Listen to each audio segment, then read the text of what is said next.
اللہ وبرکاتہ نحمدہ ونصلی علی رسولہ الکریم اما بعد اعوذ باللہ من الشیطان الرجیم بسم اللہ الرحمن الرحیم من احدث فی امرنا ما ھذا لیس منہ فہو رد۔ محترم سامعین، اس سے پہلے کی درس میں دل سخت ہونے والی اور دل نرم ہونے والی کچھ اسباب ذکر کیا گیا تھا۔ اللہ تبارک و تعالیٰ سے دعا ہے کہ اللہ تعالیٰ ہم تمام کو ان ساری باتوں پر عمل کرنے کی توفیق عطا فرمائے، اللہم آمین۔ محترم سامعین، اب میں جس موضوع پر بیان شروع کروں گا وہ ہے عمل صالحہ قبول ہونے میں اخلاص کی کیا اہمیت ہے۔ محترم سامعین، سب سے پہلے ہمیں اور آپ کو یہ جاننا ضروری ہے کہ نیک عمل صالحہ قبول ہونے کے لیے کن چیزوں کا ہونا ضروری ہے۔ کوئی بھی عبادت، کوئی بھی نیک عمل قبول ہونے کی 3 شرائط ہے، 3 چیزوں کا ہونا ضروری ہے۔ محترم حضرات، نیک عمل یعنی عمل صالحہ قبول ہونے کے لیے سب سے پہلی شرط یہ ہے کہ عمل کرنے والا شخص موحد ہو، یعنی وہ شخص اللہ تبارک و تعالیٰ کی توحید کو سچے دل سے اقرار کرے اور ان کے اندر شرک نہ ہو، اس کے ساتھ ساتھ وہ شرک نہ کرتا ہو، کیونکہ جس عمل میں شرک ہوگا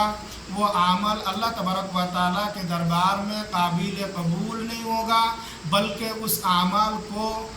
غارت کر دیا جائے گا، تباہ و برباد کر دیا جائے گا۔ محترم حضرات، اسی طرح سے نیک عمل قبول ہونے کی دوسری شرط یہ ہے کہ عمل کرنے والا شخص کی ارادہ، نیت صرف اور صرف اللہ تبارک و تعالیٰ کی رضامندی اور اللہ تبارک و تعالیٰ کے تقرب حاصل کرنا ہو، اس میں ریاکاری اور دکھلاوا بالکل نہ ہو۔ اسی طرح سے نیک عمل صالحہ قبول ہونے کی تیسری شرط یہ ہے کہ وہ شخص جو اعمال کرے گا وہ عمل شریعت کے مطابق ہو، یعنی وہ عمل قرآن اور صحیح احادیث میں سے ثابت ہو، کیونکہ جو عمل قرآن اور صحیح احادیث سے ثابت نہ ہو وہ عمل بھی اللہ تبارک و تعالیٰ کے ہاں قابل قبول نہیں ہے۔ اور اللہ کے نبی صلی اللہ علیہ وسلم ارشاد فرماتے ہیں، صحیح بخاری و مسلم کی حدیث ہے، فرمایا من احدث فی امرنا ما ھذا لیس منہ فہو رد۔ اللہ کے نبی صلی اللہ علیہ وسلم نے ارشاد فرمایا ہے کہ جس نے ہمارے اس دن میں کوئی نیا کام ایجاد کیا جو اس میں نہیں ہے تو وہ مردود ہے۔ محترم سامعین، اللہ کے نبی صلی اللہ علیہ وسلم ارشاد فرماتے ہیں کہ اگر کوئی شخص اس دین میں کوئی نیا کام ایجاد کیا اور اس کو نیکی سمجھ کر عمل کرتے ہیں اور وہ اس دین میں نہیں ہے تو وہ مردود ہے، وہ باطل ہے، وہ قابل قبول نہیں ہے۔ اسی طرح سے صحیح مسلم کی ایک حدیث ہے، اللہ کے نبی صلی اللہ علیہ وسلم ارشاد فرماتا ہے من عمل عملا لیس علیہ امرنا فہو رد۔ اللہ کے نبی صلی اللہ علیہ وسلم نے ارشاد فرمایا ہے کہ جس کسی نے کوئی ایسا عمل کیا جس کے متعلق میرا کوئی حکم نہیں ہے وہ بھی مردود ہے۔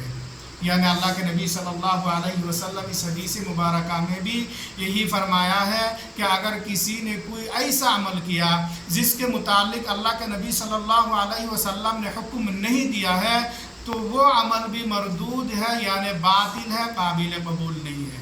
محترم سامعین، آج کے اس مختصر درس سے ہمیں اور آپ کو جو بات معلوم ہوا ہے اس میں سے پہلی بات یہ ہے کہ نیک عمل صالحہ قبول ہونے کے لیے 3 شرائط ہے، 3 چیزوں کا ہونا ضروری ہے۔ اس میں سے پہلی شرط یہ ہے کہ جو شخص عمل کرے گا وہ شخص موحد ہو،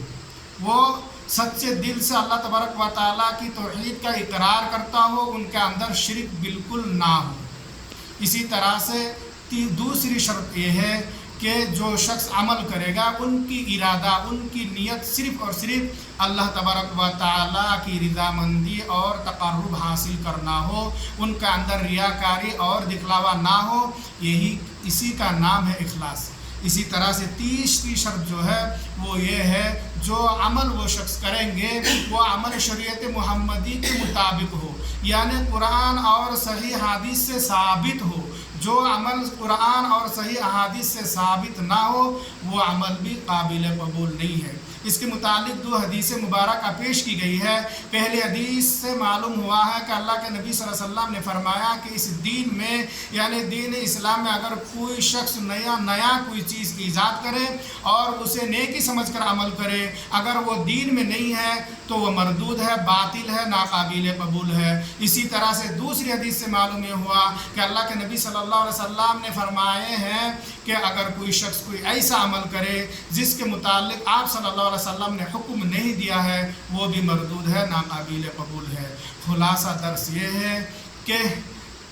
نیک عمل صالحہ قبول ہونے کے لیے 3 چیزوں کا ہونا ضروری ہے۔ جس عمل میں، جس عبادت میں وہ 3 چیزیں موجود ہیں وہ عمل وہ عبادت اللہ کے دربار میں قبول ہوگا، اور جس عبادت اور عمل صالحہ میں وہ 3 چیزیں موجود نہ ہو وہ عمل اللہ تبارک و تعالیٰ کے دربار میں قبول نہیں ہوگا۔ لہٰذا ہمیں اور آپ کو چاہیے کہ ہم اخلاص کے ساتھ اور قرآن و احادیث کے مطابق عمل کرے۔ اللہ تبارک و تعالیٰ سے دعا ہے کہ اللہ ہم تمام کو تمام عبادتیں نیک عمل اخلاص کے ساتھ اور قرآن اور صحیح احادیث کے مطابق کرنے کی توفیق عطا فرما۔ اللہم آمین یا رب العالمین۔